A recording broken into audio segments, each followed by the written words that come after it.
Assalamualaikum warahmatullahi wabarakatuh. Kami dari kelompok uji normalitas ingin menjelaskan apa itu uji normalitas. Sebelumnya saya Elestari dan teman saya Muhammad Ridwan Maulana dan Yorman Gamas Mahesal. Memahami uji normalitas dengan SPSS. Uji normalitas merupakan konsep penting dalam statistik dan SPSS memberikan alat yang mudah digunakan untuk mengevaluasi apakah data Anda mengikuti distribusi normal. Di sini kita akan menjelajahi konsep normalitas, teknik pengujian, dan bagaimana penafsirkan hasil Anda dalam SPSS. Normalitas dalam statistik mengacu pada distribusi data yang mengikuti pola kurva membentuk lonceng. Dikenal sebagai distribusi normal memiliki karakteristik simetris dan merata di sekitar rata-rata, di mana sebagian besar data berada di sekitar rata-rata dan semakin jauh dari rata-rata, semakin sedikit data yang ada.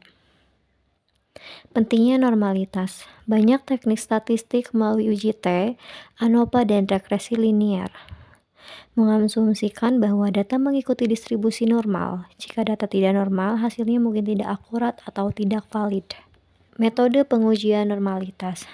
Safirovic dan Kolmogorov-Smirnov. Menurut Safirovic, uji Safirovic adalah uji yang kuat dan ideal untuk sampel berukuran kecil, N lebih kecil dibanding 50. Uji ini membandingkan varians data dengan varians distribusi normal. Kolmogorov-Smirnov. Ini lebih cocok untuk sampel berukuran besar, seperti N lebih besar daripada 50. Uji ini membandingkan distribusi kumulatif data dengan distribusi kumulatif normal. Langkah-langkah uji normalitas dengan SPSS. Masukkan data Anda ke dalam SPSS, pastikan setiap variabel ditempatkan dalam kolom yang terpisah. Pilih uji, pilih analyze, deskriptif, statistik, dan explore. Pilih plot. Di jendela explore, centang kontak plot, dan pilih normality plot with stats. Jalankan uji.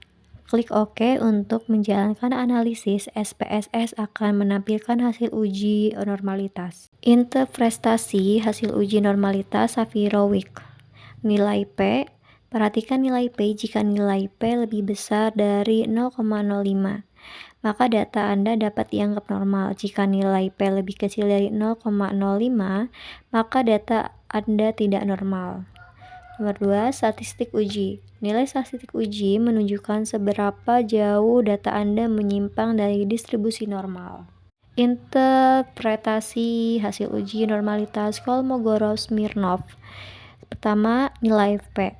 Perhatikan nilai P. Jika nilai P lebih besar dari 0,05, maka data Anda dapat dianggap normal. Jika nilai P lebih kecil dari 0,05, maka data Anda tidak normal.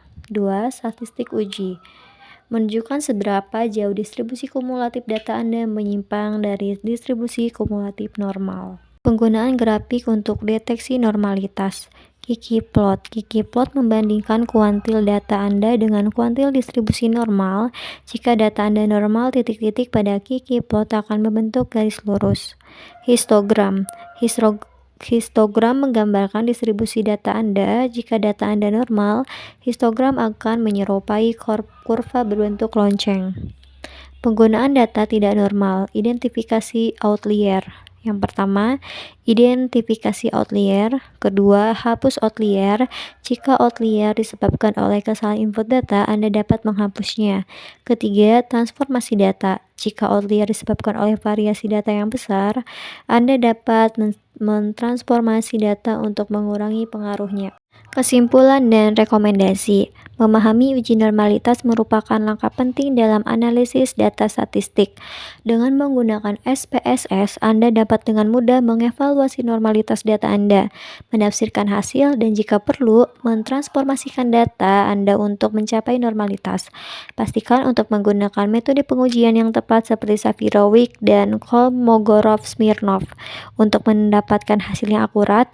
Ingatlah, data normal memastikan hasil analisis yang lebih valid dan akurat. Selamat beranalisis. Oke, jadi saya akan menerangkan contoh dari uji normalitas. Nah, data yang telah melewati uji validitas dan uji reliabilitas itu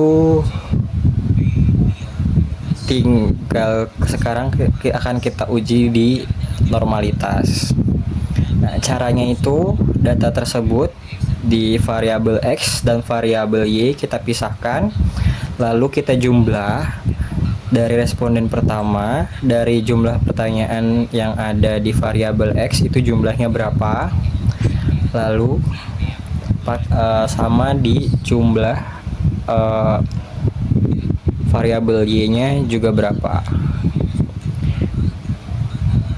Penjumlahan dari variabel X itu di 55, lalu ke bawahnya itu di variabel X ada 54 dan sampai ke bawah, lalu ada juga di variabel Y itu di responden pertama itu kebetulan sama, yaitu total jumlahnya itu di 55. Lalu data yang kita ambil itu adalah jumlah dari total respondennya atau jumlah dari total respondennya. Oke, yang pertama ini adalah data dari variabel X. Kita copy saja, lalu kita masukkan ke SPSS-nya. Lalu kita blok juga yang variabel Y-nya. Kita paste juga ke variabel Y-nya ini ke SPSS-nya.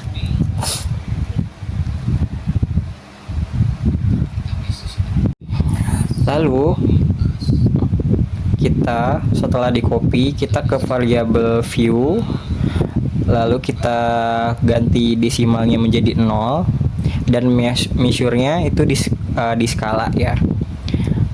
Itu terus kita ganti namanya. Yang pertama itu kita ganti jadi fasilitas, yang keduanya itu kita jadi prestasi.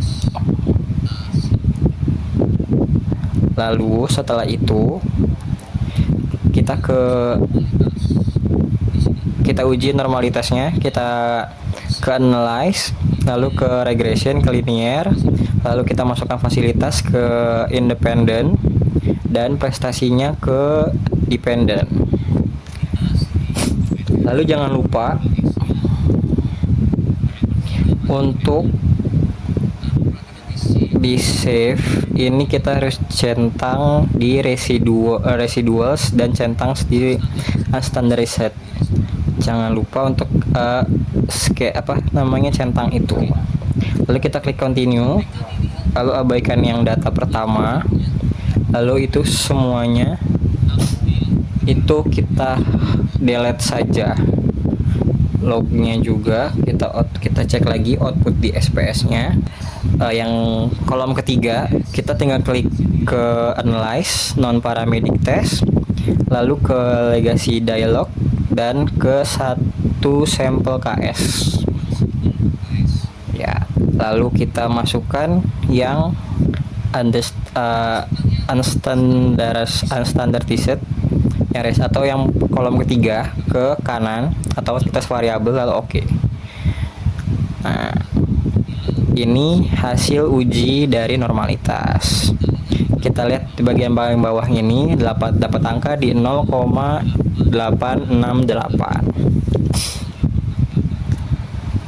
Lalu cara mengambil keputusannya gimana? Kita lihat di slide selanjutnya atau di Word. Oke, jadi dalam Word ini itu untuk normalitas Kolmogorov-Smirnov itu merupakan pengujian normalitas yang banyak dipakai. Jadi cara membacanya itu kita harus bikin hipotesa terlebih dahulu. Nah, hipotesanya ada HO, populasi berdistribusi normal ya, dan satu laginya HA, populasi tidak berdistribusi normal. Dan Dasar pengambilan keputusan adalah berdasarkan probabilitas. Nah, jika nilai probabilitasnya itu lebih besar daripada 0,05, maka HO diterima. Jika nilai probabilitas kurang dari sama dengan 0,05, maka HO ditolak.